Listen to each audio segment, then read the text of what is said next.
The following is for entertainment purposes only. We are not financial advisors. We are not responsible for any losses, only the profits. What's happening, Octo Nation? One of our followers on Twitter, cleantechstocks.com, wrote me and said, hey, I don't know, but Qellu could buy a Proterra. And he sent me a link here. And what does it go to? I think this is his site, cleanstocks.com. I've been aware of this. I've talked about it a little bit, not on a video, but I wanted to make sure and get it out. Maybe I have talked about a video, but I wanted to go over it a little bit more and just laid it out. I was like, might as well give it to the nation. That way, make sure everyone knows about it. Qell Acquisition Corp has what it takes to be the next big electronic vehicle SPAC. Qell, ticker Qellu, is an upsized $330 million SPAC that began trading September 30th. There's the S1. The stated focus for the target indicates it will be EV related. In addition, management has deep connections in the clean tech, automotive, and EV industries. The absolute safest time to buy a SPAC is when the shares are newly trading and the target hasn't been named.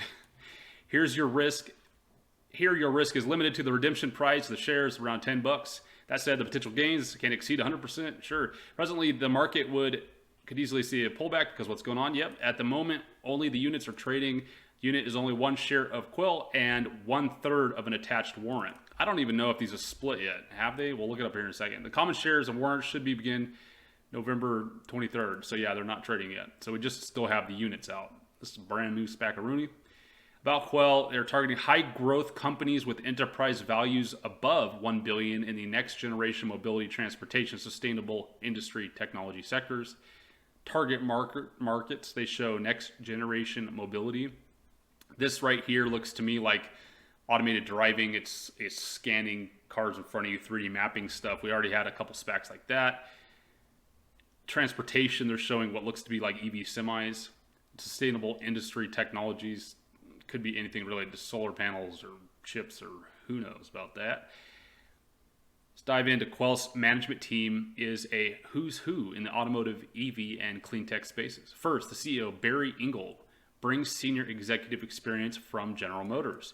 He was president of General Motors of North America, General Motors' largest segment. Additionally, he was CEO of Agility Fuel Solutions and European electric vehicle manufacturer Think EV. Second, he was CFO Sam Gabita led a $1 billion fund that invests in solutions to decarbonize pollutant sectors such as energy, industrials, and commercial transportation. Mr. Gabita serves as managing director and operating partner at Element Partners, the leading growth equity fund dedicated to investments in sustainable technology and innovation in large industrial markets, including energy, water, transportation, manufacturing, food, and agriculture. Third, director Ryan Popple is the co-founder of Proterra. Those electric buses we've talked about a couple times, North America's largest electric bus OEM. He was also senior director of finance at Tesla. Additionally, independent director Kathleen Lagaki has years of experience at Ford, United Technologies, GM, where she led operations to the Americas. She led 4 different early stage venture capital backed companies: Agility Fuel Solutions, Harvest Power. That might be cool. That might be sounds like a solar play. Next AutoWorks, GS Motors, and one Fortune 1000 company, Tower Automotive. Maybe they'll buy another car lot. Likewise, independent director Joseph Walker spent 5 years as a senior advisor at GM.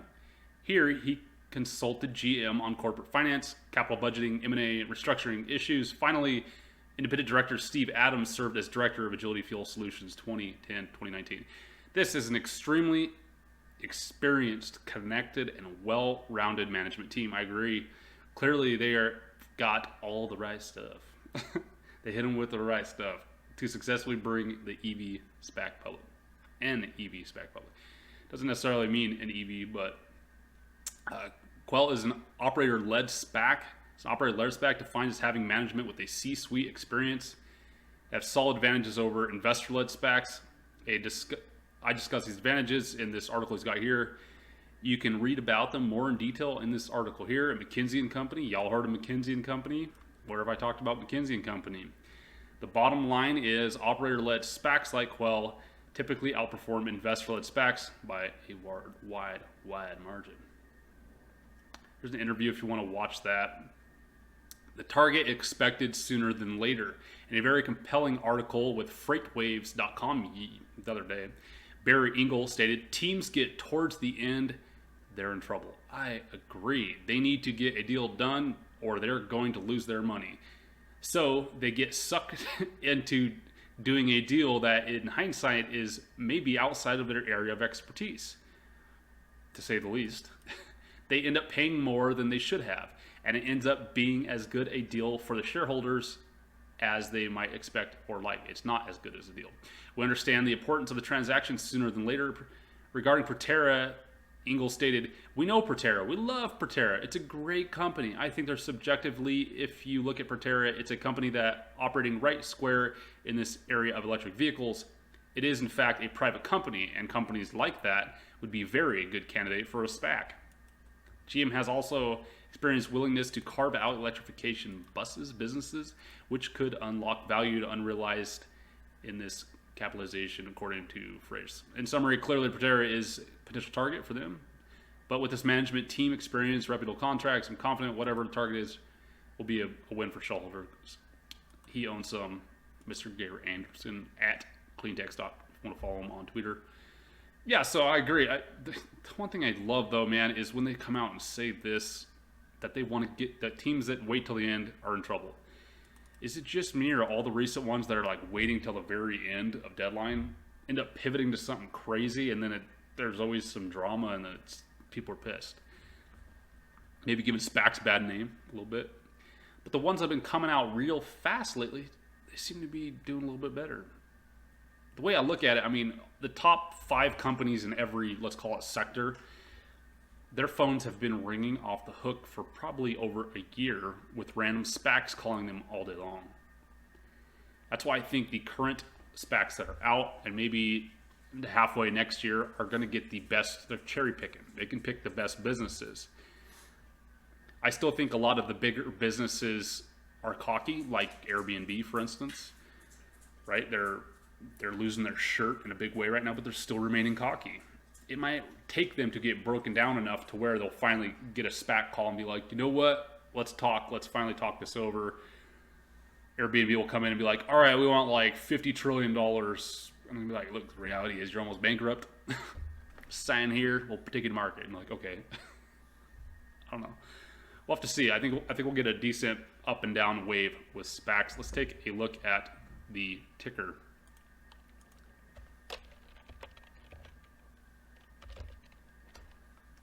So yeah, it only comes with a third, so it's not the best for warrant arbitrage, but let's take a look. Yeah, so they launched like 10.12. They've been as high as 10.32, but now they're at 10.21. I'd say this, to me, this is a totally safer place to park money, for sure, compared to a lot of places. This is one that could announce within a couple months of splitting the units, you know? A lot of them have been doing that. We still have like almost a month, though, until the units split. So this might be a decent one to park. I don't know. I'm going to keep watching it. I'm not backing up the truck right this second. I might wait for just the regular commons to come out and just snag those if I can get them for like $9. What do you think? Is anyone already in this one? Did anyone know any of this information or has anything extra? Put it down in the comments. Any of the plays you want me to take a look at, please put it down in the comments too. Please share this with your friends. If you haven't joined our Patreon, please do it. I try to give you guys information before everyone else. That way you can get early entries and little sneak peeks here and there. Y'all have a good rest of the day and take care. Did you know that we give away free silver? Simply leave a comment on the video, and as long as you're in the continental United States, you can be automatically entered to win. Please friend us on Twitter and StockTwits.